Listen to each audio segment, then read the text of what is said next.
My name's Michael Chandler. Born and raised in Squamish. Lived here most of my life. Born on the hill at the Squamish General Hospital. So, Michael, then did your parents also come from Squamish? My mom did. My mom lives here. My father, well, they met here, but he's from Ontario and then the States, Virginia. So we lived in Virginia and Vermont when we were younger too, and then we moved back. So you're second generation Squamish? Oh, probably fourth. Okay. Yeah, my grandma's from here, and her parents are from here too. So yeah, we've been here a long time. So you got a big Squamish family here. Oh yes, yes. And okay, and so now as an adult, do you have children of your own? Are we passing that on? I have 4 children. Okay. I have a daughter. She's 20, almost 24 in a couple days. Sierra, Michael's 19, Lyndon's 17, and Lucas is 13. Michael's actually just got temporary at House Sound teaching now. He's John Hamill retired, and Michael's filling in his spot. That's cool. Yeah. So tell me about that. What is that he's doing? So he's like the teacher assistant in the First Nations room at House Sound Secondary, and he's going back to UBC in September, but he's also I think a good male role model for the youth that needing it there. So Agreed. Okay. So, and that's great. What about growing up in Squamish? Tell me about some of the things you did growing up in Squamish. well, I'll try to keep it PG here. Squamish from back in the day I found it was great. You know, always outside, always taking advantage of our scenery, taking advantage of, you know, trails. Even before the trails were popular, we'd go ride bikes and stuff. There was arcades. There was outdoor pool. That was by House Sound Secondary. If people don't know, Squamish Historical Society has some good photos of it. You know, smaller town. You know, it's changed a lot. You know, for the good, and some people say not for so good. But you know, we got to adapt to change in the positive. So, What do you say? Do you say it's a good positive change, or? the only thing I can complain about is Sunday traffic, and you know, when this place gets busy, it gets busy. I don't blame them. I've been in other places in the world, and every time I come back here, I love this. I love the scenery. I love the fact I can look at the chief every day and be like, "This is home," and it just feels so genuine to me that it is home. And yes, we love to share it with the world, but we'd also like to keep it to ourselves, because now our little secret spots aren't secret anymore. And you know, I've worked in construction a lot, and we helped build some of the. I've been on crews that helped build some of the structures here, and it fed my family, and you know, it helped change it for the positive. So yeah.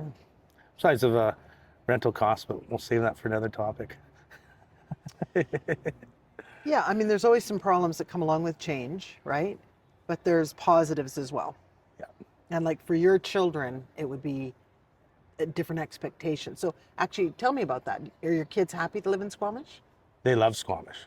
It's like me home. It's you know, my son is Michael's lived in the city for a bit, worked in the city for a bit, been to school. He travels with sports. He plays rugby. You know, my son Lyndon has had the travel bug. He just got back from Hawaii. They do this.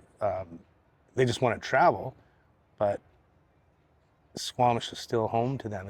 The expectations for them is, yeah, they want to get out and see everything, but this is where they want to call home. And I'm glad, because it's been my home for a long time, we'll just say. So I hope they want to stick around because I love to have them close to me also. So that's just on a selfish spot. With kids, it's easy to be selfish, right? Yeah. Okay, so tell me about you then. So you were born in Squamish, you grew up in Squamish. Tell me how your life sort of progressed to this point.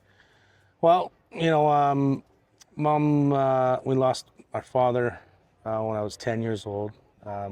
And Mom was a single mother, and she had raised four of us and taught us a lot of good values. It was tough. So me, at my point, there's a lot of emptiness inside of me. I just didn't want my kids to feel raising them. So I always put myself as a father to be number one priority. And then business, always made sure they were provided for. So I always stayed busy. And now I'm, I own a couple businesses, and, I work hard to try to provide. And, I learned a lot, and sometimes I did learn the hard way, but I'm here now trying to just promote the best part I can of Squamish and of my kids, and make sure their values, and every parent wants their children to be better than them. And I just hope I've succeeded in that part. What are your businesses? Okay, well, I have a construction company, landscaping company called Chandler Boys. I've been operating for 17 years. And then I have a line marking company called Jesco Line Marking. And I've had that for it's fresh to me, it's about a year. And I own a food truck in Vancouver with a buddy of mine. It's called Bear's Den. Bear's Den. Yeah. And what kind of food? It's construction, wraps and salads and soups and sandwiches and burgers and fries. It's mainly on a construction site, but we do some catering gigs also. So his name's Luke, my partner. He's a good man, Luke Lewis. Good. And what is it like doing business in Squamish today? Well, there's plenty of work for everybody. There's so much work that at right now, and that's why I used to do a lot of construction, and I'm just gonna go through kind of how I got to where I am in business. Pre-Olympics, a lot of construction, a lot of a lot of framing, a lot of concrete, a lot of commercial, a lot of roads for the upgrade. Then after that, I felt Squamish crashed for building around 2010. And that's when I opened my landscaping business, because I'm a Squamish Nation member also. So one of my goals was to help fix up and tidy up anywhere I can, and just to beautify the neighborhood. And then the construction got busy again, so we started building houses and building stuff again with my business.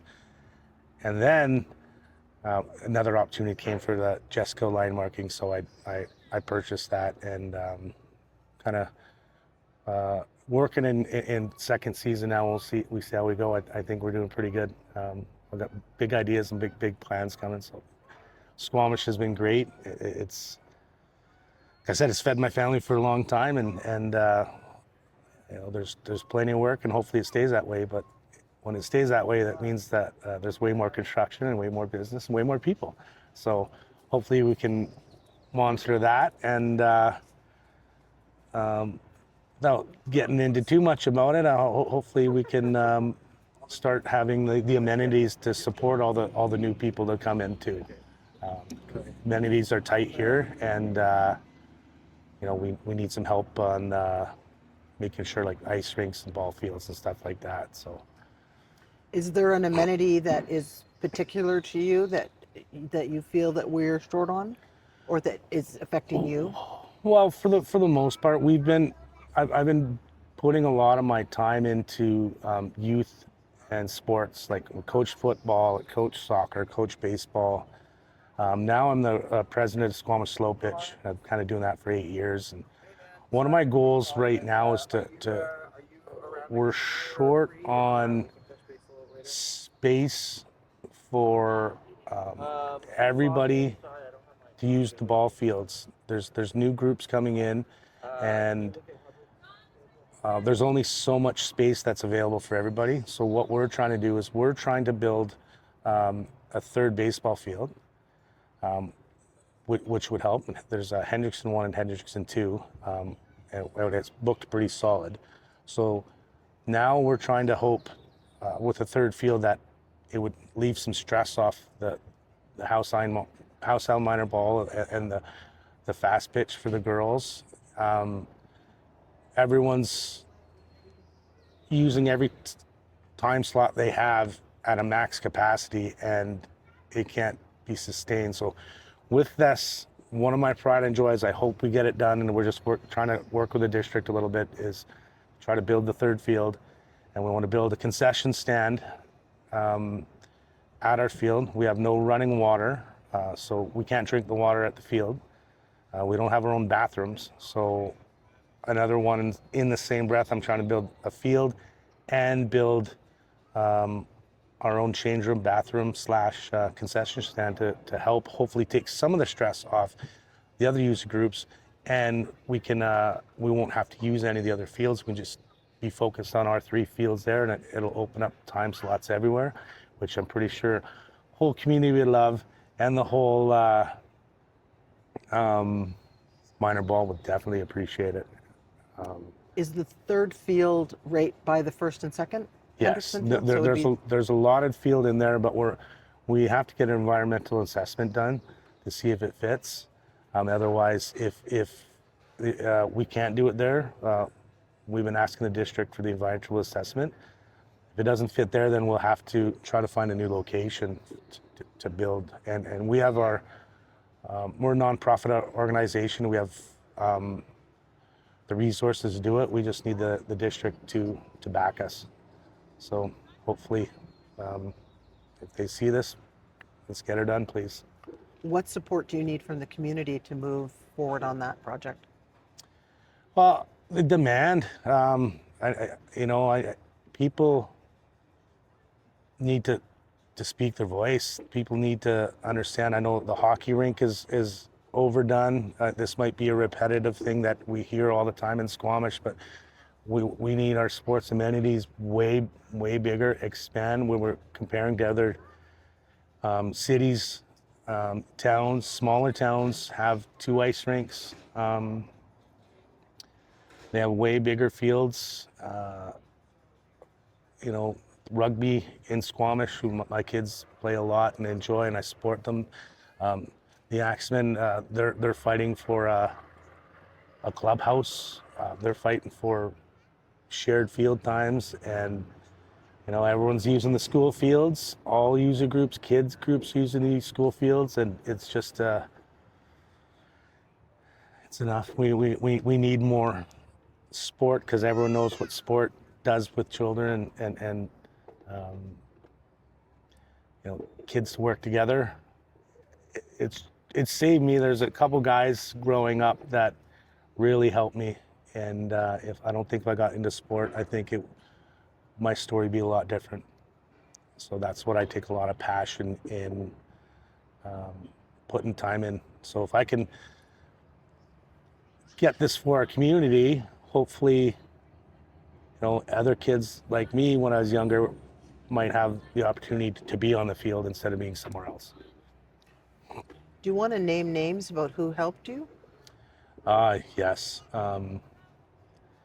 Good man, unfortunately, he's no longer with us. Bob Hills. Bob Hills, I went to school with his son, Josh, and he picked me up and put me in ice hockey. And he drove me to ice hockey, bought all my gear, picked me up for practices, drove me to games. And I've told Josh this a couple years ago that, and his sister Jenny too. That's why I started coaching again, just because of that memory of that man. Gave me a chance in sport. and a guy, lacrosse. I didn't know lacrosse was. I played lacrosse my whole life. Another guy named Ryan Newman. He's still with us. He's getting up there, but he gave me a shot. Didn't know what it was. I love the game. Well, then there's teachers, helped me a lot. Like Nick Pascuzzi. Hopefully he sees this because you're still a man, buddy. Appreciate you. It's just a lot of people just help me along the way. So that's my my little drive to try to give back to this Squamish. I love it here, so anything I can do to help, and sport is one. Kids second. I think I hope I stay here my whole life, honestly. So, and I just love to see growth in that area. Hopefully that answers your question on that. What sports did you do growing up? You've mentioned a few. And then what sports are you doing now? What activities? So mainly like competitively, we did. I played soccer. Just played soccer with the boys. Tried ice hockey a little bit. I wasn't the best skater, so switched to lacrosse and played lacrosse a lot of my life. A couple of guys from Squamish played together, and we travel. Then I played, messed around floor hockey, but now we just do slow pitch, and too involved with kids and running kids around the last 10 years of my life. Make sure they're at their games, at their practices, their competitions, and been pretty busy. So, yeah. Yeah, once you're a parent, it doesn't really matter, right? It's somebody else's exactly. schedule that Yeah. makes the difference. What about the Squamish Nation beautification project that you're working on? Is that successful? How is that going? Okay, so every year we do it's called the spring cleanup. People take their stuff they don't need and they put it on the side of the road, and we go pick it up. It's a feel good project for me because we take a lot of loads of garbage out of everywhere, and after we're done, like I've been doing it for 17 years now, 19 years. I did it 2 years with another guy, and then 17 years I've been doing it with me and my crew. It's a long process, and at the end of it, it's like, but it's also like, it's a feel good project. So, yeah.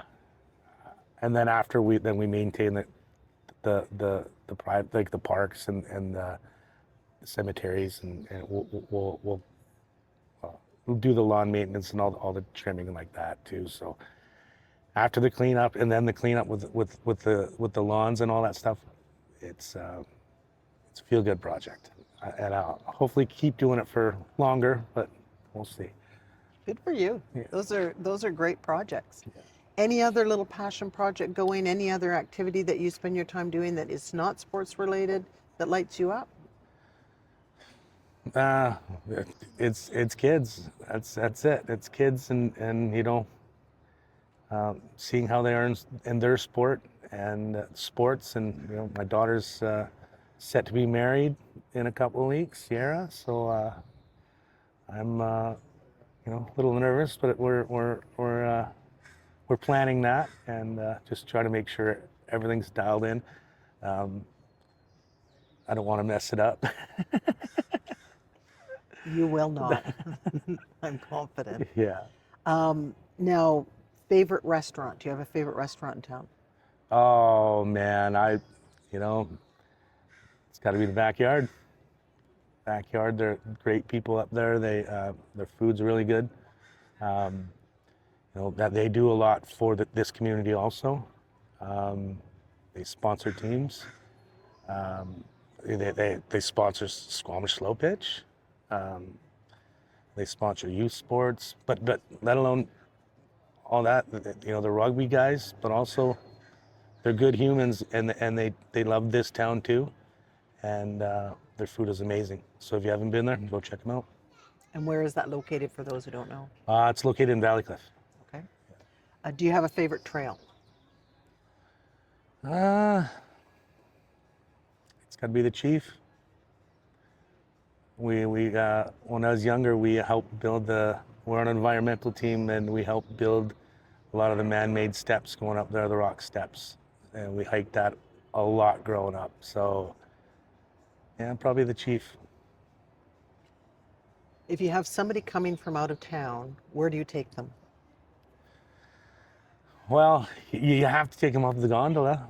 I don't want to be cliche, but you know, we were one of the first groups that went up on the gondola. We worked and we did some work on top and on the bottom. So we've seen it at its worst, but when we get up there, the view's amazing. Otherwise, it would be probably the waterfront. It's beautiful there. Isn't Yeah, I love the waterfront down there. It's great. Yeah, no, it's really beautiful. Okay, do you have a piece of advice, either something you live by or something that somebody taught you that you think is important to share? Just be a good human when nobody's looking. That's it. You know, be nice to the next person. You ever know what they're going through? You know, that's mainly it. Just be nice when no one's looking. Okay. And is there anything that we missed, Mike, that you feel like you need to share about yourself? Really, it's hard. This self-promotion stuff's hard, but you know, I'm pretty content. I just try to be myself, and you know, if someone needs help, I try to help them. I think we've covered a lot. I'm pretty happy. Okay, here's my question. It's not about self-promotion, but it's about connection. Do you have a connected group? How do you keep connected? And if somebody wanted to connect with you, how would they do it? Well, yeah, I got you know, got some real close friends. You know, friends when we were kids. But my network is big from just being here a long time. You know, even meeting new people that haven't been here that long. You know, creating a bigger network. You know, everyone else has moved somewhere, and they have a different group, and I get brought into their group. So I've had the same phone number for 20 something years, same email. Yeah, I'm just yeah, no, that's pretty much it. Yeah. So you're open to meeting new people? 100%. So if somebody wants to spend time with you, they're going to go down to the ball field? That's the best place to find me, probably, especially from April to you know, December, or no, probably just October. And we have a tournament coming this weekend, and you know, we have you know, we have a beer garden, we have a concession stand, we have a couple fields. So if you want to come watch some good ball, come down. We have a big Maylong tournament. We have a great tournament that's coming in June. It's called the Jack and Jill. It's an all men's and an all women's tournament, held separately but at the same time. And it's a good time, and that is growing. So yeah. And do you need any kind of support for any of that you are looking for volunteers or looking for any community support in any way? We are always looking for umpires. You can never get enough umpires. Our UIC Daryl McCullough he spends way more time than he should, but we respect it. So I'm sure he would love to have more umpires come out. We're always looking for sponsors, but we're nonprofit. We're a nonprofit society, so you know, we have a good support system. But yes, anyone wants to volunteer, anyone wants to come help maintain the field, anyone wants to come get on the board, you know, our email is Squamish Slo Pitch at gmail.com. Our website's there. It has all our tournament dates and information. Yeah, it's good. We spend too much time at the field. or not enough. I don't know how you want to interpret that, but Good. Okay, well, thank you for taking the time to speak with me this morning, Mike. Thank you for the good work in the community, and I hope it keeps working out for you. I appreciate your time. Thank you for having me.